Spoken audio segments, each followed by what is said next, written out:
And I'll speak slowly because you're gonna translate. You're Yeah. gonna press Thank the you. button. Yes, Yeah, thank you. appreciate that. Okay, because I do speak fast, so I'll try and slow down. Tell me to slow down if I do.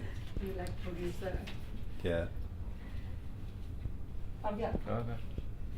So, what are the challenges United States in protecting endangered species, and how does it affect the security, economic development, health, and other here? Yeah. I think in the US there's a realization now that the illegal wildlife trade is really having a major impact on a whole range of things, including people, the economy, ecosystems, but also security. And I think it's the issue of security that most recently has come to the top of the list of concerns, that they're finding that in fact money that is coming from poaching and killing of animals, say in Africa, is actually, that money is going to some pretty nasty people, so even groups linked with terrorism. And so this has meant the issue of the illegal killing and the illegal trade in wildlife has risen to the highest levels within the government of the United States, to the level of the president, in fact.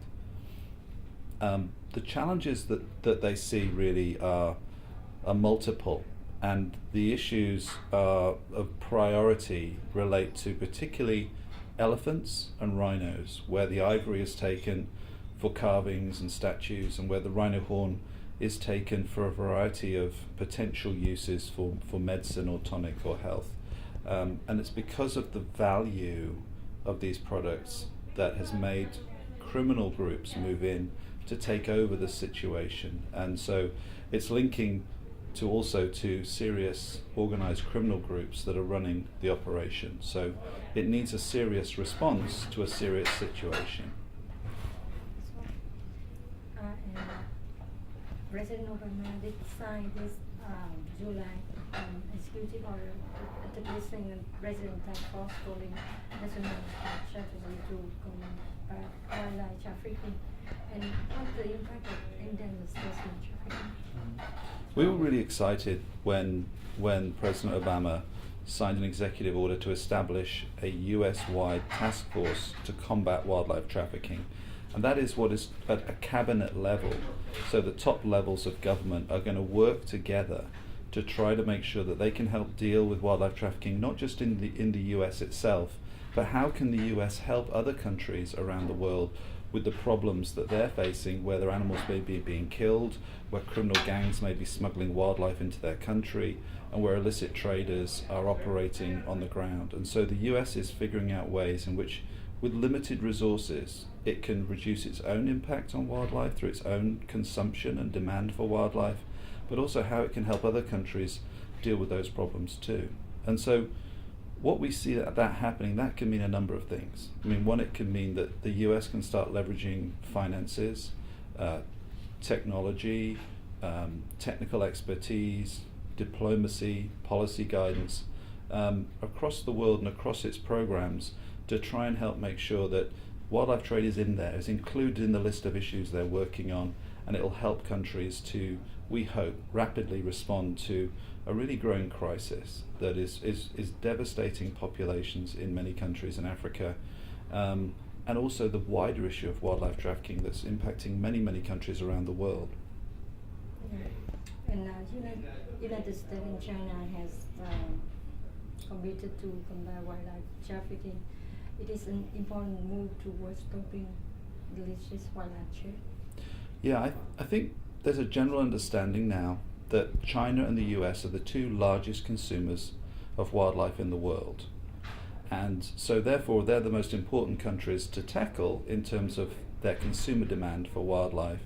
And both countries realize they have a key role to play. Both countries realize that they need to work together on that, because they are such influencers around the world, especially when they are sourcing and supplying a lot of these wildlife products from remote areas of Africa and Asia and Latin America.